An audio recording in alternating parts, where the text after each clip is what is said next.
कांग्रेस मुसलमानों के लिए अलग से आरक्षण का इंतजाम करना चाहती थी।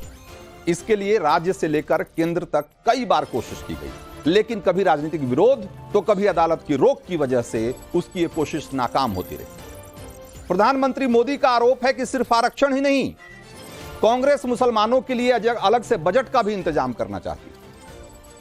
एक बार जरा सुनिए, उसके बाद इसकी हकीकत बताएंगे। कांग्रेस की सोच है कि देश की सरकारें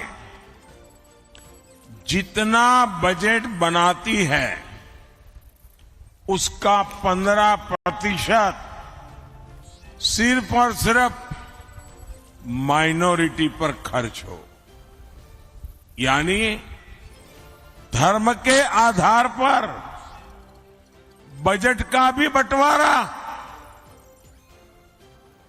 धर्म के आधार पर इन्होंने देश को बांटा और आज भी वो धर्म के आधार पर भांति भांति के बंटवारे करने में लगे हुए हैं। तो जैसा पीएम कह रहे हैं, क्या वाकई वैसा ही है? जिसकी जितनी हिस्सेदारी उसकी उतनी भागीदारी, ये वाला नारा तो राहुल गांधी अक्सर लगाते रहते हैं। लेकिन क्या इसी तर्ज पर बजट को भी हिंदू मुसलमान की आबादी के अनुपात में बांटने की तैयारी है? संवैधानिक रूप से संभव नहीं है। संविधान के आर्टिकल 112 के मुताबिक सरकार संसद के सामने साल भर में आमदनी और खर्च का एक लेखा जोखा पेश कर सकती है। इसलिए उसमें कोई हिंदू बजट मुस्लिम बजट होगा, संभव ही नहीं। इसलिए बजट तो अलग अलग नहीं हो सकते। लेकिन यूपीए सरकार में यह कोशिश जरूर की गई कि बजट के भीतर ही अल्पसंख्यकों के लिए अलग से फंड का इंतजाम कर दिया जाए।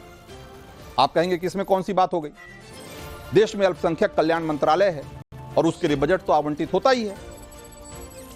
तो मैं यहां आपको यह स्पष्ट करना चाहता हूं कि अल्पसंख्यक मंत्रालय के बजट की बात मैं बिल्कुल नहीं कर रहा, बल्कि सरकार के सारे कार्यक्रमों में अल्पसंख्यकों का कोटा तय करने की बात कर रहा हूं। मनमोहन सरकार ने 2006 में अल्पसंख्यकों के उत्थान के लिए एक 15 सूत्रीय एजेंडा पेश किया। इसके तहत सरकार के सभी मंत्रालयों और विभागों को कहा गया कि वे अपने सभी कार्यक्रमों, स्कीमों और योजनाओं में अल्पसंख्यकों की 15% की हिस्सेदारी सुनिश्चित करें और योजना को लागू करने के हर स्तर पर इसका ध्यान रखें। उदाहरण के लिए, अगर किसी योजना के तहत 1000 स्कूल बनाए जाने हैं तो उनमें से कम 150 स्कूल माइनॉरिटी एरिया में हों, यह तय करें, यह सुनिश्चित करें। अगर किसी योजना के तहत 1000 करोड़ के लोन बांटे जाने हैं तो यह तय करें कि कम से कम 150 करोड़ के लोन अल्पसंख्यकों को बांटे जाएं। और ऐसा हुआ भी। अल्पसंख्यकों के लिए 15 सूत्री योजना की जो 2006 और 7 की रिपोर्ट है, जिसकी कॉपी भी हमारे पास है, वो कहती है कि प्रधानमंत्री के विजन के मुताबिक सारी योजनाओं को लागू करने में 15% के फॉर्मूले का ध्यान रखा गया है। क्या इसे आप धर्म के आधार पर बजट का बंटवारा नहीं कहेंगे? इस देश में सिर्फ दलितों और आदिवासियों के लिए इस तरह के प्रावधान हैं कि उनकी आबादी के अनुपात में सरकारी योजनाओं में उनकी हिस्सेदारी सुनिश्चित कर दी जाती है।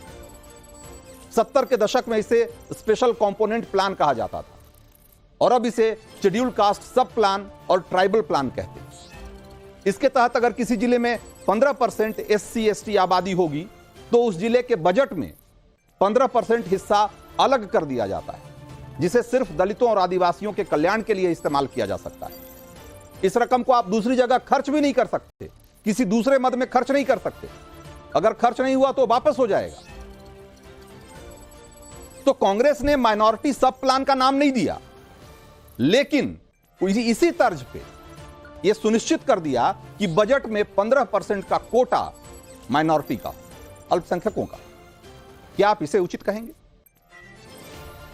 और यह फैक्ट जानने के बाद भी क्या आप ये कहेंगे कि पीएम मोदी के आरोप बेबुनियाद हैं? सवाल और भी हैं।